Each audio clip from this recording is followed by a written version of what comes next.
जो रेखा शर्मा है या जो महिला कार्य, ये क्या गोबर खा के पैदा हुई हैं?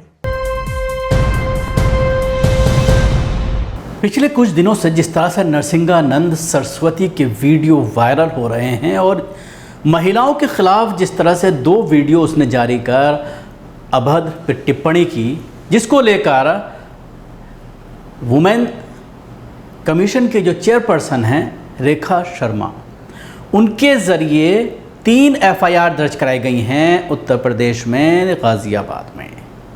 रेखा शर्मा ने ये जानकारी अपने ट्विटर अकाउंट से दी। सबसे पहले उन्होंने ये जानकारी दी कि पहली एफआईआर दर्ज हो गई है और ये कहा कि 2 एफआईआर लगा एक साथ जो है नरसिंहानंद सरस्वती पर एफआईआर दर्ज हो गई हैं और उसके अलावा भी और वेट कीजिए, कई एफआईआर और दर्ज की जानी हैं।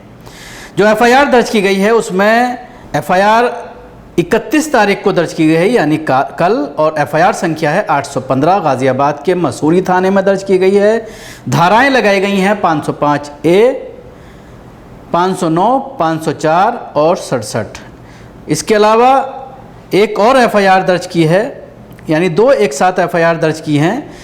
ये इसका एफआईआर संख्या है 8:16, मसूरी थाना सेम थाना है और इसमें जो दर्ज की गई है वो सेम धाराएं लगाई गई हैं। जो धाराएं अभी पहले मैंने आपको बताई थी 505(1), 509, 504, 506 और 67। इसके अलावा अब से थोड़ी देर पहले एक और ट्वीट किया गया है रेखा शर्मा जी के ज़रिए और उन्होंने ये कहा है कि 3rd FIR also have been done on this fake sanyasi called Yati Narsinghanand Saraswati. इस लैंग्वेज से आप अंदाज़ा लगाइए, वो शख्स जिसके वीडियोस जो मुसलमानों के ख़िलाफ़ लगातार ज़हर उगल रहा था, वो शख्स जो आप सल्लल्लाहु अलैहि वसल्लम की शान में लगातार गुस्ताखी कर रहा था, आप सल्लल्लाहु अलैहि वसल्लम के नाउज़ुबिल्लाह उनको गालियां दे रहा था, उस वक्त ये सारे हिंदूवादी लोग, हिंदूवादी संगठनों के लोग खूब खुश हो रहे थे।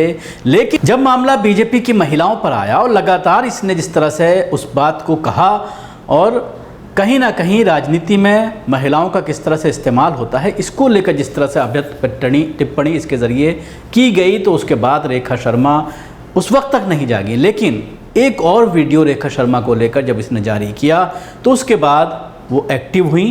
उससे पहले किसी महिला बीजेपी नेता का कोई बयान नहीं आया। जाहिर सी बात है, नेशनल चेयरपर्सन है वुमेन कमीशन की, पॉलिटिकल पोस्ट होती है, जिसकी सरकार केंद्र में होती है उसी को ये पोस्ट मिलती है और रेखा शर्मा बीजेपी की नेता हैं। कोई नहीं बोल रहा था इस वीडियो के आने के बाद, लेकिन जब सीधा आरोप वुमेन कमीशन की चेयरपर्सन के ऊपर लगाए गए तो उसके बाद उन्होंने डीजीपी को लिखा उत्तर प्रदेश की और उसके बाद गाज़ियाबाद में ये 3 एफआईआर दर्ज की गई हैं। जो रेखा शर्मा है या जो महिला कार्य, ये क्या गोबर खा के पैदा हुई हैं? इनमें बुद्धि है या नहीं है? ये बीजेपी की महिला है ना, राष्ट्रवादी है। एक शब्द अपने हाथ यहाँ छाती पे हाथ रख के बता दे कि मैंने झूठ बोला।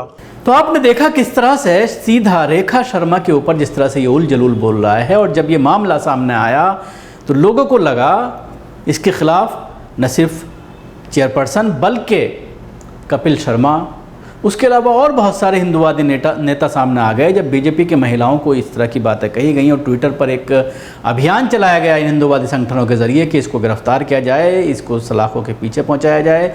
और ये पूरी तरह से अब एक्सपोज हो गया है और ये बात सामने आ गई है कि ये सस्ती लोकप्रियता के लिए इस तरह के दाव चल रहा था। पहले मुसलमानों को जिस तरह से लगातार इसने निशाना बनाया, इस्लाम के ऊपर जिस तरह से इसने आरोप लगाए, जिस तरह से कुरान, मोहम्मद सल्लल्लाहु अलैहि वसल्लम और अल्लाह को जिस तरह से इसने गालियाँ दी, तो उस वक्त तो ये लोग मज़ा ले रहे थे। और जब मामला अपने पार्टी का आया, जब पार्टी की महिलाओं को डायरेक्ट इसने बोलना शुरू किया तो इनको लगा कि अब ये आदमी बेकाबू होता जा रहा है। लेकिन अब सवाल ये खड़ा होता है कि क्या ये महज एफआईआर दर्ज होकर ही पूरा मामला रह जाएगा या फिर आगे तक ये बात बढ़ेगी, इसकी गिरफ्तारी होगी और पूरी तरह से इसको कानून के शिकंजे में इसको जकड़ा जाएगा? ये तो वक्त ही बताएगा। शुक्रिया आपको, हमारी कोशिश कैसे लगी ज़रूर बताएं। हमारे यूट्यूब चैनल को सब्सक्राइब करना ना भूलें, इसके साथ ही बेल आइकन ज़रूर दबाएं। सभी अहम खबरों के लिए न्यूज़ MX को सब्सक्राइब करें, साथ ही बेल आइकन को ज़रूर दबाएं। लाइक, शेयर, कमेंट करना ना भूलें।